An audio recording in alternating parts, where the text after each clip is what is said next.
My name is Mia, and I'm 29 years old. 5 years ago, my mother called me 3 days before Thanksgiving and said 4 words that shattered everything.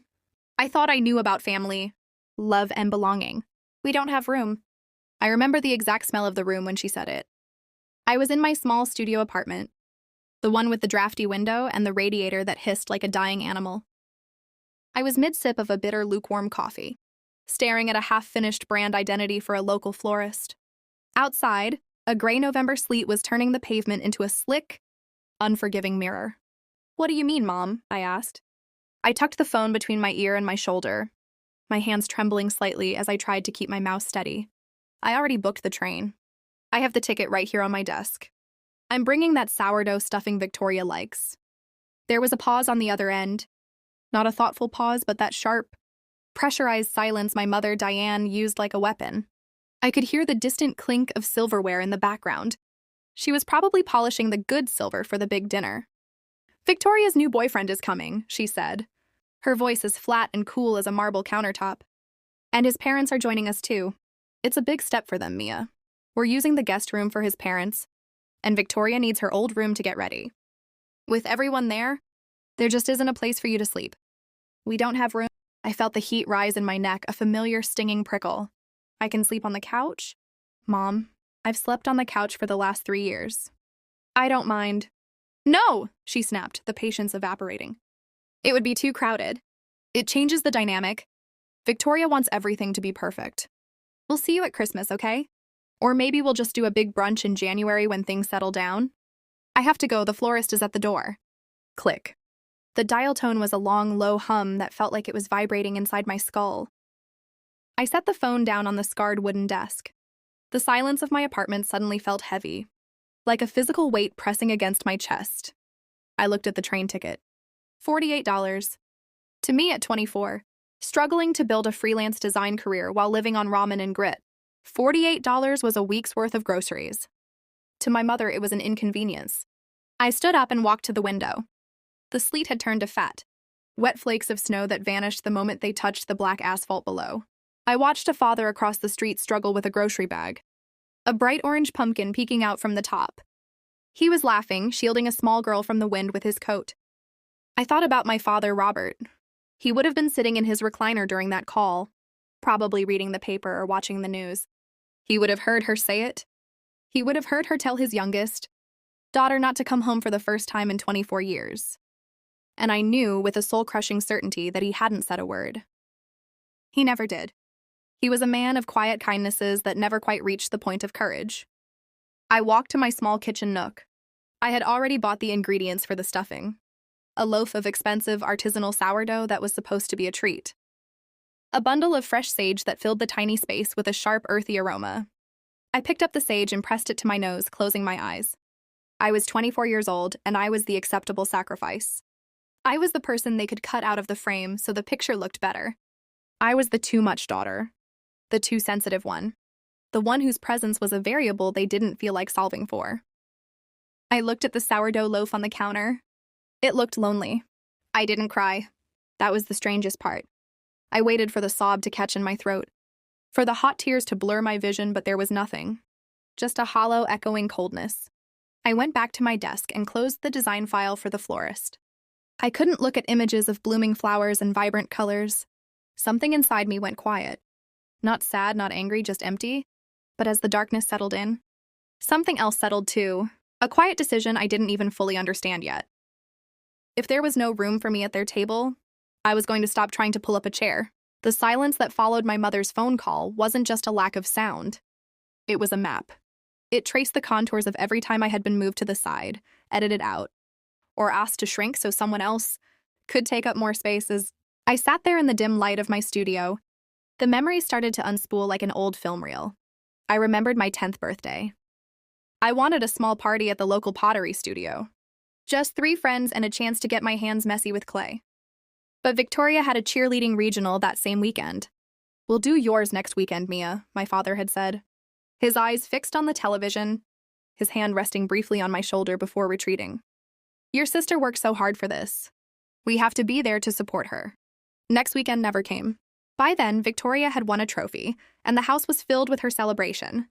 My birthday was a happy birthday, whispered over a grocery store cupcake while Mom helped Victoria pin her ribbons to the corkboard. I remember the taste of that frosting, sugary, chemical, and hollow. I remembered my high school graduation. I was the salutatorian. I had spent 4 years grinding, pouring my heart into every essay, every art project, hoping that a high enough GPA would finally make me visible. At the dinner afterward, my mother spent 40 minutes talking about Victoria's internship in New York. "It's just so prestigious," Mom said, her eyes shining as she sipped her Chardonnay. "They only take 2 students from the entire East Coast. I got the scholarship to the Art Institute." "Mom," I said softly, twisting my napkin under the table. She didn't even look over. "That's nice, honey.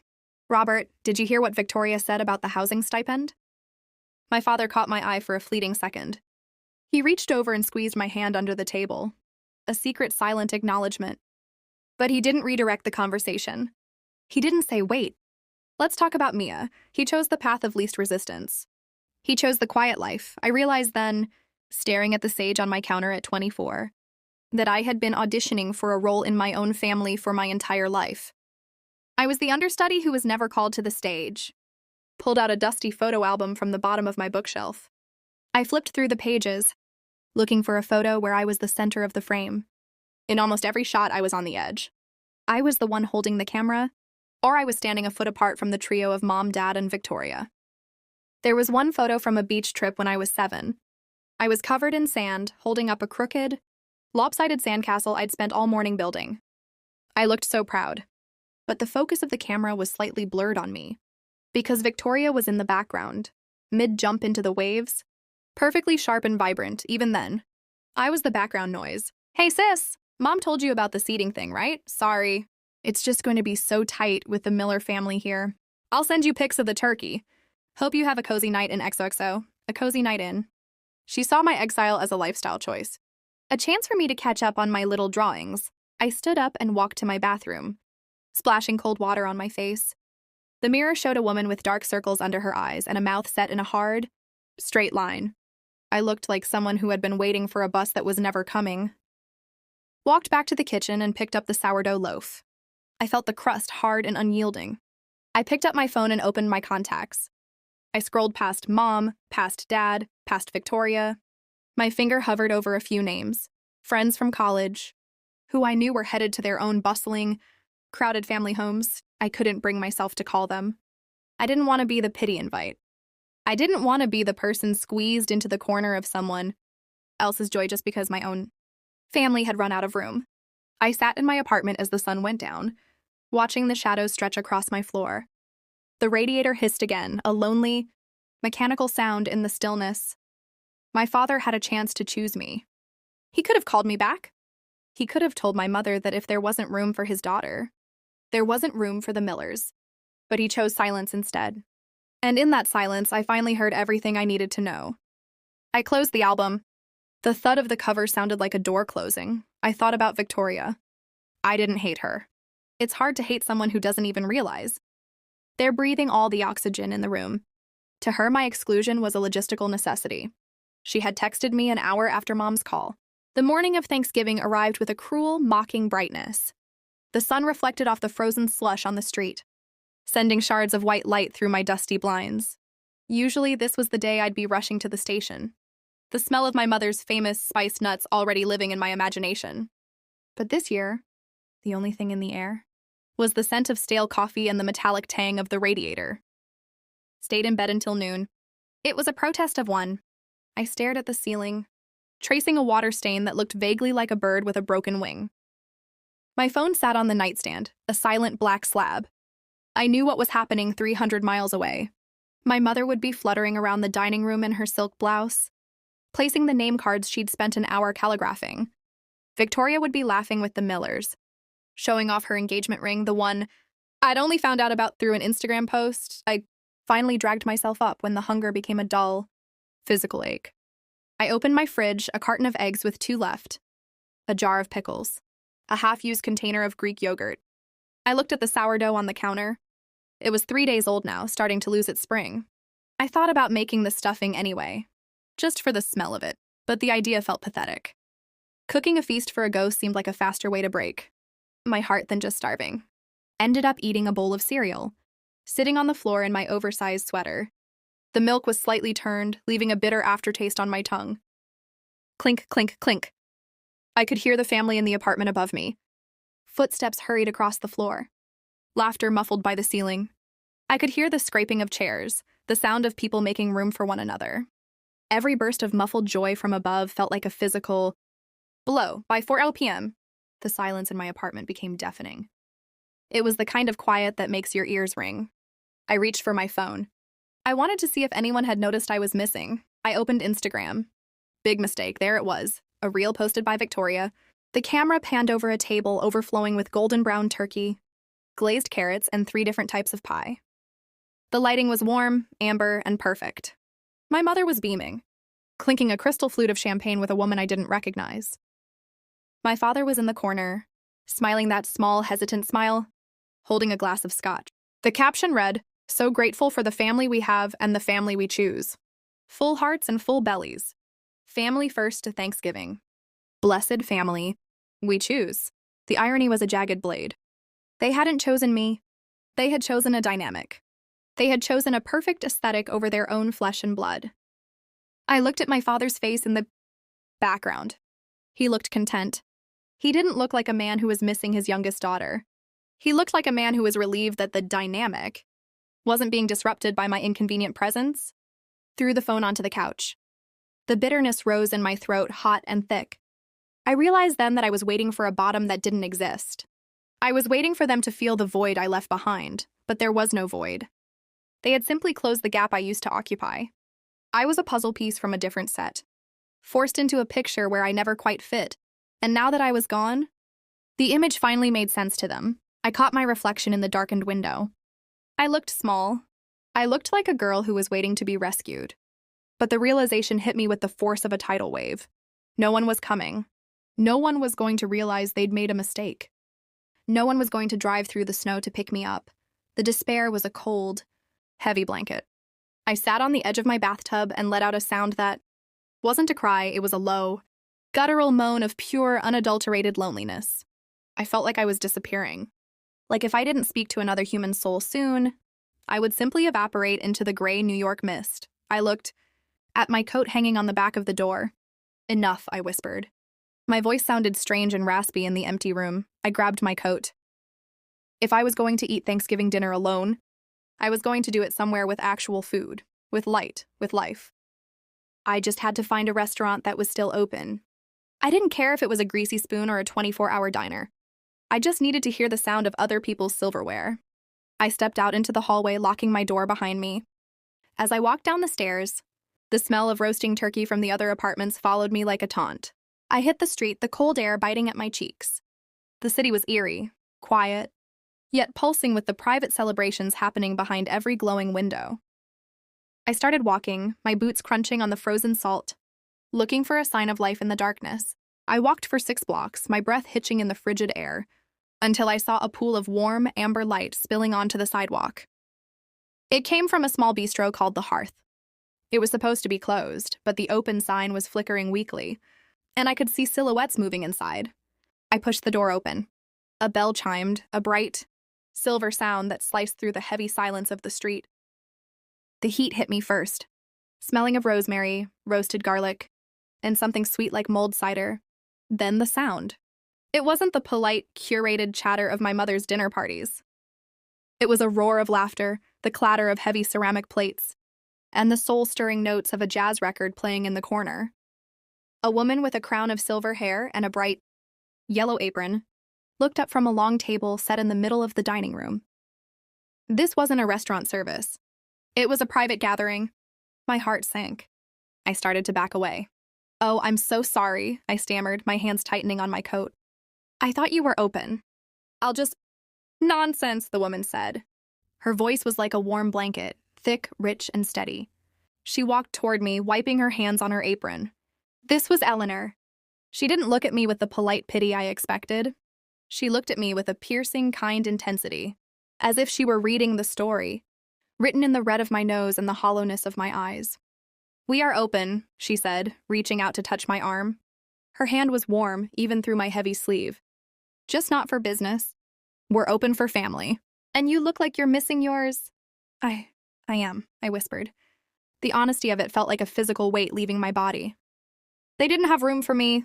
Behind her, a tall man with a salt and pepper beard and a sturdy, protective presence looked up from carving a turkey. This was Richard. He set the knife down and pulled out an empty chair, a heavy oak chair at the head of the table. Well, that's a damn shame for them, Richard said, his voice a deep, comforting rumble. Because we have a surplus of room and a deficit of people to eat this bird. I'm Richard. That's Eleanor. Sit down, girl. What's your name? Mia, I said, my voice trembling. Mia, Eleanor repeated as if tasting the name. Beautiful. Take your coat off, Mia. We were just about to pass the sweet potatoes. I hesitated for a heartbeat, my brain screaming that this was a mistake, that I was an intruder, that eventually the real guests would realize I didn't belong. But then a younger man, maybe a few years older than me, stood up from the table. He had kind eyes the color of dark chocolate, and a smile that felt like a secret shared between friends. I'm Marcus, he said, stepping forward to take my coat. Don't mind them. They adopt strays. Last year it was a golden retriever. This year it's apparently a very cold graphic designer. I blinked. How did you know I'm a designer? I took a bite of the stuffing. It was better than the sourdough I'd planned to make. It tasted like sage, onion, and something I hadn't tasted in years. Welcome. I looked around the table. There were about 10 people, some related by blood, some clearly not. They were arguing about movies, laughing about a burnt batch of rolls, and actually listening when someone spoke. No one was performing. No one was trying to win. Marcus sat next to me and poured a splash of red wine into a glass. So, Mia, he said, his voice low and steady, tell us something about yourself that has nothing to do with why you're alone tonight. I looked at him, and for the first time in 24 hours, the coldness in my chest began to thaw. I realized I wasn't just at a dinner table. I was at a crossroads. Behind me was the house where I was a ghost. In front of me was a room full of strangers who were treating me like a guest of honor. I like to take photos of things people usually walk past, I said, my voice gaining strength, like the way the light hits a cracked sidewalk. Eleanor leaned in, her eyes sparkling. I love that. Richard, did you hear? She sees the beauty in the breaks. Richard nodded, raising his glass. To the beauty in the breaks, he said. The table erupted in a chorus of, to the beauty. And cheers. I took a sip of the wine. It was warm, spicy, and grounded. As the laughter swirled around me, I felt a strange, fluttering sensation in my chest. It took me a moment to recognize it. It was hope. But as I looked at the open sign flickering in the window, I couldn't help but wonder, what happens when the dinner ends? What happens when the lights go out and I have to go back to the apartment? Where no one is waiting? He was right. A tiny smudge from the florist's logo I'd been working on. I felt a sudden, sharp urge to cry, not from sadness, but from the sheer, overwhelming shock of being seen. Marcus pulled the chair out further. Sit. The stuffing is legendary, and the wine is actually drinkable. As I sat down, the chair felt solid beneath me.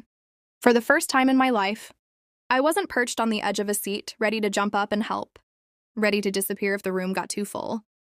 Eleanor placed a steaming plate in front of me. The turkey was moist, the gravy dark and rich, and the sweet potatoes were topped with toasted marshmallows that smelled like childhood. Eat, Eleanor commanded gently, patting my shoulder. In this house, we don't do acceptable sacrifices. We only do seconds. He pointed to my hand. You've got a smudge of cyan ink on your thumb. Only designers or printers carry that mark of the trade. I looked down. The dinner at the hearth didn't end with a polite handshake and a cold walk home. It ended with Eleanor pressing a plastic container of leftovers into my hands and a scrap of paper with her cell. Phone number scrawled on it. You're a local, Mia, she had said, her eyes locking onto mine with a maternal gravity I'd never experienced. That means you're part of the neighborhood. And in this neighborhood, we look out for our own. You come back for Sunday brunch. No excuses. I went back. Then I went back the following Tuesday, when the radiator in my apartment finally gave up the ghost and I needed a place to thaw my frozen fingers. I sat in the back booth of the bistro with my laptop, the air thick with the scent of fresh ground espresso and the buttery sweetness of Eleanor's famous lemon tarts. Slowly, the hearth became my true north, Integration into Eleanor and Richard's world was like learning a new language, one where words actually meant what they said. In my biological family, I'm fine meant I'm furious and you should guess why. With Eleanor, if she was tired, she said, "Mia, honey, I'm exhausted. Go grab yourself a coffee and let me sit for a minute." It was terrifyingly honest. It was safe.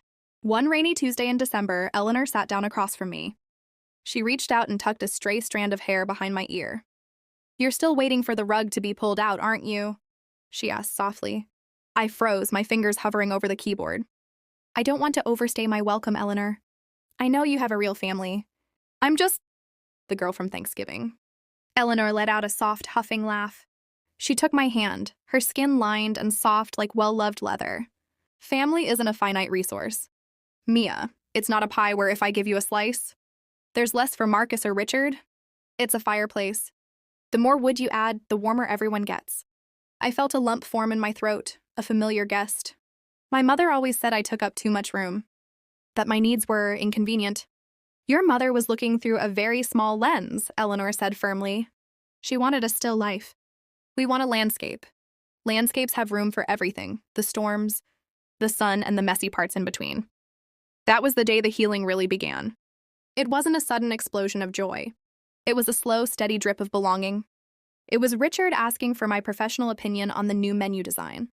It was Marcus bringing me a prototype of a new cocktail he was testing, staying to talk until the ice melted in the glass. Marcus was the steady pulse of my new life. He didn't hover and he didn't push.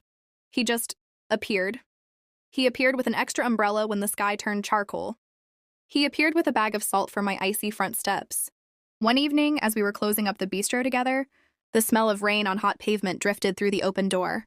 Marcus was polishing the brass railing, his movements methodical and calm. "Why are you guys so good to me?" I asked, the question finally bursting out of me. "You don't even really know me." Marcus stopped. He looked at me, really looked at me, and I felt that same sense of being seen that I'd felt on Thanksgiving. "My parents lost a daughter before I was born," he said quietly. "Her name was Sarah. She would have been about your age. For a long time, there was a hole in this family. A literal space at the table that felt like a wound." I held my breath. "When you walked in that night," he continued, "it wasn't like we were doing you a favor. Mia, it felt like the house finally stopped holding its breath. You weren't filling Sarah's shoes. No one can do that. You were filling a space we didn't know we were allowed to love again." He walked over and stood just inches from me. I could smell the faint scent of cedar wood and citrus on him. "You think you're a burden, Mia, but to us, you're the missing piece of the conversation." I reached out, my hand trembling, and touched his forearm. His muscles were corded and strong, a solid reality in a world that had always felt like shifting sand. For the first time, I didn't feel the need to apologize for existing. I didn't feel the need to shrink. But as the holidays approached again, the shadows of the past began to lengthen. A week before Christmas, my phone buzzed. A text from my mother.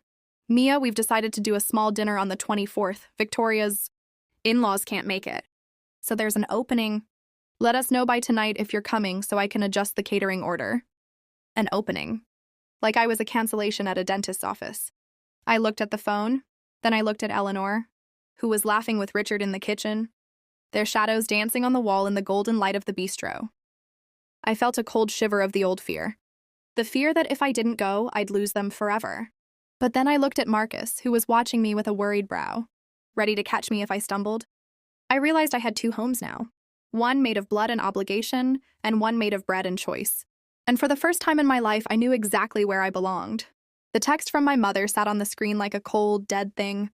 An opening. I stared at it until the white background burned into my retinas. In the past, I would have dropped everything. I would have felt that desperate, pathetic surge of gratitude. The stray dog finally being whistled over for a scrap of gristle. But the air in the hearth was different. It was thick with the scent of pine needles and simmering mulled wine. "Mia?" Marcus was standing by the espresso machine, a steaming latte in his hand. He saw the way I was clutching the phone, my knuckles white. He didn't ask to see the message. He didn't have to. He just set the drink down on the wooden counter and walked over, his presence a steady anchor in the sudden storm of my anxiety. "My mother," I said, my voice sounding brittle. "There's an opening at the table. Someone canceled. I've been promoted from no room to first alternate. Marcus didn't offer a platitude. He didn't tell me to forgive and forget. He just leaned back against the counter, crossing his arms. And how does that make your stomach feel? I blinked. My stomach? Yeah, he said softly. Usually when we're being lied to or diminished, our heads try to make excuses, but our stomachs know the truth. Is it fluttering with joy, or is it tying itself in a knot? It's a knot, I admitted. A tight, cold knot. Then there's your answer. That Christmas Eve, for the first time in 29 years, I didn't go back to the house on Oak Street. I didn't sit on the edge of the floral sofa, nodding while Victoria talked about her promotion. Instead, I spent the evening at the bistro. Eleanor had shut the doors to the public, and we had a family-only pajama party. We ate homemade lasagna that smelled of basil and 3 kinds of cheese. We played a ridiculous board game where Richard kept cheating and Eleanor kept calling him out on it with a wink. As the night wound down, Marcus and I ended up on the back steps of the bistro, watching the snow blanket the alleyway. The world was muffled, peaceful, tucked in for the night. He reached out and took my hand, his palm warm against my skin. You know, he said, his breath hitching in the cold air. I realized something today. When I think about home now, I don't think about a building. I think about this. He squeezed my hand. The romance didn't happen like a lightning bolt. It was a slow, beautiful blossoming. It was the way he started showing up at my studio, with a grilled cheese sandwich when he knew I was on a deadline. It was the way he looked at my photography, not as a cute hobby, but as a window into my soul. By the time spring arrived, smelling of damp earth and the first tentative tulips, I wasn't just the girl who had been invited to Thanksgiving. I was the woman who had found her center. One evening, Marcus took me to the roof of the bistro. The city skyline was a jagged crown of lights.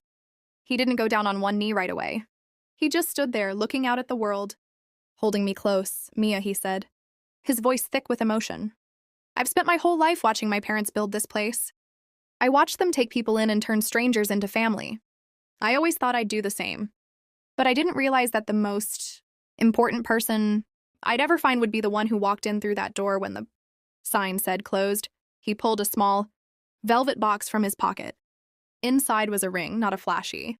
Look at me, diamond like Victoria's, but a vintage sapphire. Deep and blue like the ocean at dusk. I want to choose you, Mia, every day, first, always, without conditions. I don't want an opening in my life. I want you to be the whole damn story. I felt the tears finally come then. But they weren't the hot, stinging tears of the girl in the studio apartment. They were cool, sweet, and transformative. Yes, I whispered into his neck. Yes, Marcus. But the joy was followed by a realization that made my heart skip a beat. If I was going to marry Marcus, if I was going to truly enter this family, I had to deal with the legal and emotional wreckage of the one I left behind. A few weeks later, Eleanor and Richard sat me down in their living room. The room smelled of lavender and old books. Mia, Richard began, his face uncharacteristically serious. We love that you're marrying Marcus. You're our daughter in every way that matters. But we were talking, Eleanor took over, her eyes shining. We know your relationship with your biological parents is complicated. And we know that the idea of them giving you away at a wedding feels like a lie to you. I looked down at my hands. The thought of my father walking me down the aisle, the man who had watched me be erased and said nothing, felt like ashes in my mouth. We want to offer you something, Eleanor said, sliding a thick envelope across the coffee table. It's called adult adoption. It wouldn't change your past, but it would redefine your future. It would make it legal. On paper, in the eyes of the world, and in this family, you would be ours, permanently. I looked at the papers. My heart hammered against my ribs. It was a chance to finally, legally belong to the people who actually saw me. To be a daughter by choice, not just by chance. But as I held the pen, the ghost of my mother's voice whispered in my ear, "You're causing drama. You're being too much. You're betraying us." I looked at the open sign I had framed on my wall, the one from the night we met. I realized that to truly step into the light of this new life, I had to finally, once and for all, stop being afraid of the shadows. The legal papers felt heavier than they looked. They were just sheets of bond paper. But as I ran my fingers over the formal typeface, I realized they were a declaration of independence. Adult adoption. It sounded so clinical, yet it was the most romantic. Protective gesture I had ever known. You don't have to answer now, Richard said, his voice a steady anchor. He was sitting in his favorite leather armchair, the smell of his pipe tobacco, something sweet and woody clinging to the air. We just want you to know that the door isn't just open, Mia. The room is built. It's yours. I looked at Eleanor. She was watching me with a soft, expectant smile. She didn't need me to be perfect. She didn't need me to be Victoria. She just wanted me to be Mia. I want this, I whispered. The words felt like they were being pulled from deep within my marrow. I want to be a daughter to people who actually want to be parents. The process of planning the wedding and the adoption simultaneously felt like weaving a new safety net. Every decision was made with a sense of deliberate joy. We chose a small venue, a botanical garden, where the air smelled of damp, earth, and blooming jasmine. We chose a menu that featured the sourdough stuffing from that first Thanksgiving. But as the date approached, the past began to claw its way back. I hadn't told my biological family about the adoption. I had sent a formal wedding invitation to Oak Street, a courtesy, a bridge I wasn't quite ready to burn. I expected a decline. I expected a check for $50 and a card signed best wishes. Instead, I got a phone call. Mia, it's Mom. Her voice sounded different. High-pitched, strained. I received the invitation. A garden wedding in June? It's going to be so humid your hair will never hold a curl. And who is this Richard listed as the one walking you down the aisle? There must be a typo on the card. I sat on my bed, clutching a pillow to my chest. It's not a typo, Mom. Richard is my father. The silence on the other end was cold enough to frost the windows. Your father is sitting right here, Mia. He's very hurt. We've already told the Millers we'd be attending. Victoria bought a new dress. You can't just replace people. I didn't replace you, I said, my voice remarkably steady. I filled a vacancy. You left the position open for 29 years. I finally found someone who wanted the job. You're being dramatic again, she hissed. Always making yourself the victim. We're coming to that wedding, Mia. We are your family, and we will be in the front row where we belong. Don't make a scene. She hung up before I could respond. The old familiar dread washed over me. A cold wave of nausea. I could see it all. Diane whispering critiques of the catering. Victoria making the day about her own upcoming anniversary. My father sitting in the corner, a silent ghost of a man. They wouldn't come to celebrate me. They would come to reclaim their property. That night, I couldn't sleep. I walked through the dark bistro, the shadows of the chairs long and spindly on the floor. Marcus found me there, sitting on the floor behind the bar. They're coming, I said, looking up at him. They're going to crash the one day where I finally felt safe. Marcus sat down beside me, pulling me into the crook of his arm. He smelled like the rain that was tapping gently against the window. Mia, listen to me. This wedding isn't a performance for them. It's a ceremony for us. And the adoption? That happens 2 days before the ceremony. By the time they step foot in that garden, you will legally be a member of this house. He tilted my chin up. You spent your whole life being the acceptable sacrifice to keep their peace. What if, just once, you let them be the ones who have to deal with the truth? The fear was still there, but beneath it, a new feeling was taking root. It was a sharp, jagged edge of anger. Not the hot, screaming kind, but the cold, focused kind. The kind that builds empires. I realized that I had been protecting them for years. I had been protecting their image of themselves as good parents, while I starved for their affection. Okay, I said, my voice a low simmer. Let them come.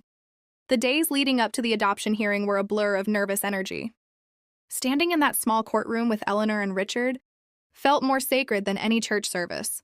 When the judge signed the decree, Eleanor didn't just hug me, she held me. She held me like she was tethering me to the earth. Official, Richard said, his eyes damp. You're a member of the tribe now, Mia, no take-backs. I felt a profound sense of lightness. For the first time, I wasn't a guest in someone else's life. I was home, but the shadow of the wedding loomed. I knew Diane wouldn't go quietly. I knew she was coming with her guilt, and her silence, and her golden child in tow. I knew they were coming to the garden to try and remind me that I would always be the girl they didn't have room for. I just didn't realize how far they would go to try and take back the room I had finally made for myself. The morning of the wedding, the garden smelled of crushed mint and damp earth. White peonies, heavy with dew, bowed their heads as if in prayer. I stood in the small dressing cottage, the lace of my dress feeling like a soft armor against my skin. I was looking at my reflection when the door creaked open. I expected Eleanor with a glass of water or Marcus with a secret note. Instead, it was Linda, my biological mother. She stood in the doorway, wearing a dress the color of a bruised plum. She didn't say I looked beautiful. She didn't even smile. She walked into the room and immediately reached out to adjust my veil with a sharp, impatient tug. "It's crooked," she said. "And this lace? It's a bit much, isn't it? Very look at me. But then, that's always been your way, hasn't it?" I stepped back, pulling the veil from her fingers. My heart was thumping against my ribs like a trapped bird, but my hands, to my surprise, were steady. "Hello, Mom, your father is outside," she said, ignoring my greeting. "He's humiliated. He's sitting in the third row because some man named Richard is in the front. We need to fix this, Mia. Victoria is already helping move the place cards. You'll walk down with your father, and we'll forget this adoption nonsense ever happened. I don't know what kind of cult you've joined, but it ends today." I looked at her. I looked at the way her mouth was pinched. The way she looked around the room as if searching for something to criticize. For 29 years, this woman's disapproval had been the weather of my life. If she was cold, I shivered. If she was loud, I shrank. "No," I said. The word was small, but it felt like a boulder dropping into a still pond. "Excuse me?" Linda's eyes narrowed. "No, I am not walking with Robert. And Victoria is not touching the place cards." I took a step toward her, catching her gaze in the mirror. "You said you didn't have room for me, Mom, remember? Thanksgiving. 5 years ago. You told me the dynamic was more important than your daughter. I was stressed." She snapped. "It was one dinner. Mia, you've been punishing us for years over a seating arrangement. It wasn't a seating arrangement," I said, my voice rising with a strength that tasted like iron. "It was a revelation. You showed me exactly where I ranked in your life. And for the first time, I believed you. I stopped trying to earn a seat at a table where I was never truly welcome." The door opened again. My father, Robert, stood there looking smaller than I remembered. Behind him was Victoria, looking radiant and utterly bored by the drama. "Mia, honey," Robert said, his voice hesitant. "Let's just have a nice day. Don't do this to your mother." "Don't do this to her?" I laughed, a sharp, hollow sound. "Where were you, Dad? Where were you when she told me not to come home?" I watched the realization sink in. Not a realization of loss, but a realization of lost control. Linda looked at the paper, then at me, her mouth working but no words coming out. "The security at the gate has a list," I said, my voice calm and cold. "You can stay as guests in the back row and you will not speak. Or you can leave now. But you will not take another second of my peace." Linda grabbed her purse. "Fine, if you want to play at being someone else's child, go ahead. But don't you dare come crying to us when these people realize how exhausting you are." She turned and marched out, Victoria trailing behind her with a disgusted huff. Robert stayed for a second. He looked at me, his eyes full of a pathetic, lingering sadness. "I'm sorry." "Mia," he whispered. "I know." "Dad," I said. "That's the saddest part of all." He turned and left. I stood in the center of the room, breathing in the scent of the jasmine.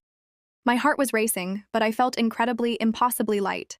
I felt like I had finally set down a backpack full of stones I'd been carrying since I was 5 years old. A few minutes later, a soft knock came at the door. Eleanor walked in. She didn't ask what happened. She just saw my face, saw the crumpled paper on the floor, and opened her arms. I walked into them and let out a single, jagged sob, not of grief but of relief. "Ready?" she asked, pulling back to wipe a tear from my cheek. "Ready," I said. I walked out into the garden. The music started, a soft, acoustic version of a song Marcus and I loved. I saw Richard at the end of the aisle. Standing tall, his eyes locked on mine with a fierce, protective pride, and there at the front was Marcus. He wasn't looking at the flowers or the guests. He was looking at me like I was the only thing in the world that mattered. I walked toward them, my feet firm on the grass, stepping into a life where there would always be room for me. Where were you every time I was the extra at the party? You loved me in secret, and that's just another way of saying you didn't love me enough to protect me. Robert looked at the floor. He didn't defend himself. He didn't defend me. He chose the silence just like he always had. "This is ridiculous," Victoria chimed in, checking her reflection over my shoulder. "You're being so dramatic, Mia. It's just a wedding. Just do what Mom says so we can get to the champagne." In that moment, the last thread snapped. The guilt I had carried, the fear that I was the difficult one, simply evaporated. I realized they weren't here for me. They were here for the performance. They were here to make sure the family looked perfect in the photos. "You need to leave," I said. Linda stepped forward, her face flushing a deep, angry red. You are our daughter. You don't tell us to leave, actually, I said, reaching for the silver frame on the vanity. I pulled out a copy of the adoption decree I'd kept with me. I'm not. As of Tuesday, I am legally the daughter of Eleanor and Richard. I've changed my name. I've changed my life. You aren't my family. You're just people I used to know. The silence that followed was absolute. The garden was quiet again. The music had faded.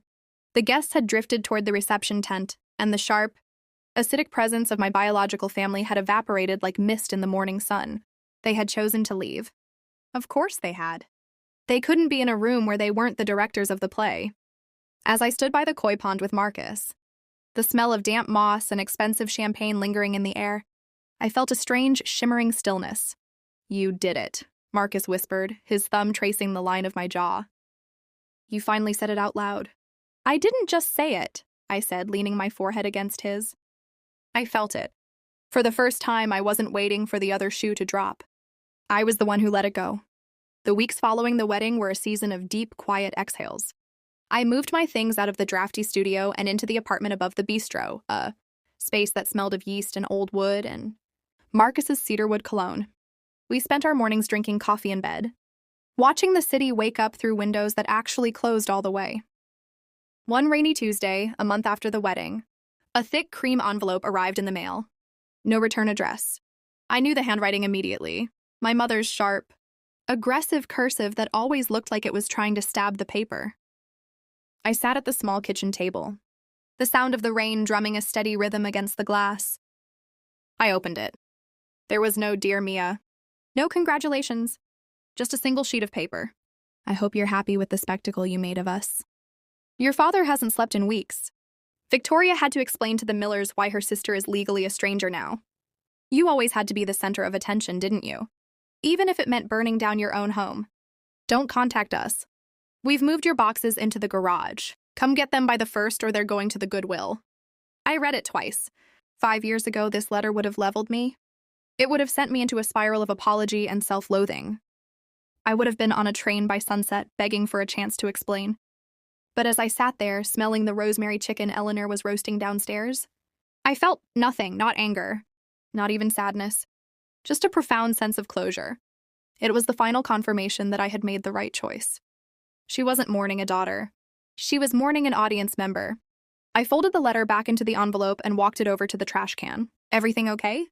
Marcus asked, walking in with a crate of lemons for the bar. Yeah, I said, smiling at him. Just clearing out some old files. That afternoon, I drove to the house on Oak Street one last time. I didn't ring the bell. I didn't want a confrontation. I just pulled up to the curb where 3 cardboard boxes sat slumped against the garage door. I loaded them into my trunk. They were light, mostly old yearbooks, a few childhood drawings, and a sweater I'd left behind 3 years ago. As I drove away, I looked in the rearview mirror at the house. It looked smaller than I remembered. It looked like a place that was holding its breath, afraid of the light. I didn't look back again. When I got home, I didn't unpack the boxes. I put them in the basement of the bistro, tucked away behind the extra linens. They were part of my history, but they weren't my heart. The real healing, I realized, wasn't just about cutting ties.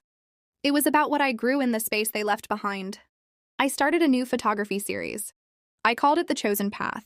I took portraits of people in their third places. The coffee shops, the community centers, the foster homes where they had found the families they weren't born into. I captured the way a mentor looks at a student, the way 2 best friends share a secret, the way Eleanor looked when she was teaching me how to knead dough. The show opened in October. The gallery was packed. Eleanor and Richard stood by the entrance, greeting people as if they were the hosts of the century. Marcus stood by my side, his hand resting protectively on the small of my back. But there was a secret I was carrying that night. A secret that made the lights seem brighter and the wine taste sweeter. Later that evening, after the gallery had cleared out and we were back in our quiet apartment, I handed Marcus a small rectangular box. Another gift? He teased, unwrapping it. The show was enough, Mia. He opened the box. Inside was a tiny knitted pair of booties, the color of a soft summer cloud, and a positive pregnancy test. Marcus went completely still. The silence stretched for a heartbeat, then 2. When he looked up, his dark chocolate eyes were swimming with tears. Mia, he breathed, his voice cracking. There's going to be a new person in this family. I whispered, my heart full to the point of bursting. And Marcus? There's going to be so much room for them. They will never have to wonder if they belong. They'll be chosen from the very first breath. He pulled me into him, and we stood there in the dark, held by the home we had built out of nothing but honesty and courage. The girl who was an acceptable sacrifice was gone. In her place was a woman, a wife, a daughter, and soon, a mother who knew exactly how much space she was allowed to take up, all of it. The nursery is painted a soft, muted sage, the color of the herbs I clutched in my kitchen 5 years ago, when my world fell apart. Now that scent doesn't remind me of loneliness. It reminds me of the garden where I said I do, and the kitchen where Eleanor taught me that love is an ingredient, not a reward.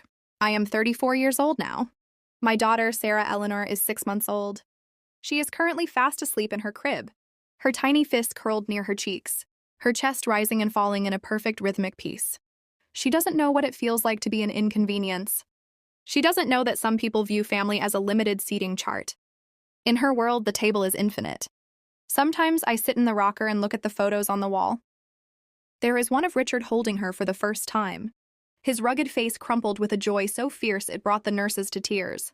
There is one of Marcus looking tired but triumphant, as he mastered the art of the swaddle. And there is one of me. I'm standing in the sunlight of the bistro, holding my daughter, looking directly into the lens. I don't look like the girl in the studio apartment anymore. The shadows under my eyes are gone, replaced by the fine lines of 1,000 laughs. I look solid. I look like a woman who has finally claimed her own life. My biological family is a quiet memory now. I hear updates occasionally through the grapevine. Victoria had a lavish baby shower. My mother is still hosting the perfect holidays, but it feels like news from a foreign country. I sent a birth announcement, not out of a need for their approval, but as a final act of grace. I didn't get a response, and for the first time, I didn't expect one. The silence no longer has the power to hurt me because I am no longer listening for their voices. I have learned that the greatest lie we are ever told is that blood is the only thing that binds us. Blood is an accident of birth. Family is an act of will. It is the person who stays when things get crowded. It is the person who builds a bigger table instead of a higher wall. Tonight, as the sun sets over the city, I hear the familiar chime of the bell downstairs. The hearth is opening for dinner. I hear the low rumble of Richard's laugh and the clinking of silverware. I hear Marcus calling out an order, his voice full of life. I pick up Sarah, her warm weight a miracle in my arms. As I walk down the stairs to join them, I realize that my life didn't end the day my mother said they didn't have room. It began. Because when someone tells you there isn't room for you at their table, it's not a rejection, it's a redirection. It's the universe telling you that you belong somewhere else, somewhere warmer, somewhere kinder, somewhere where you are the guest of honor. I walk into the dining room and Eleanor immediately reaches out. "Give me that baby," she beams, her silver hair catching the light. And Mia, sit down. We saved you the best seat in the house. I sit, I eat, I laugh, I am home. If you're watching this and you've been the scapegoat of your family, if you've been told you're too much or too sensitive or always causing drama just because you dared to ask to be treated fairly, I want you to know something. It's not you. It never was. You deserve to be chosen. Not as a backup, not as a last resort, not as the acceptable sacrifice when someone else's comfort is at stake. Chosen first. Chosen fully. Chosen without conditions. Family isn't blood. Family isn't obligation. Family isn't people who share your DNA but treat you like a burden. Family is the people who show up. The people who see you crying alone and invite you to their table. The people who open their hearts and their homes and make you officially, permanently, undeniably theirs. I spent 29 years trying to earn love from people who were never going to give it. And then I spent 5 years learning what love actually looks like. If this story touched you, please take a moment to like, subscribe, and hit that notification bell. It helps more people find these stories when they need them most. I want to hear from you. Have you ever had to set boundaries with your own family? Share your experience in the comments. I read every single one. Tell me where you're watching from and what time it is there. I love knowing how far this story reaches. And if you want more stories like this, check the description. I've linked some of my favorites there. Until next time, remember, you deserve to be chosen.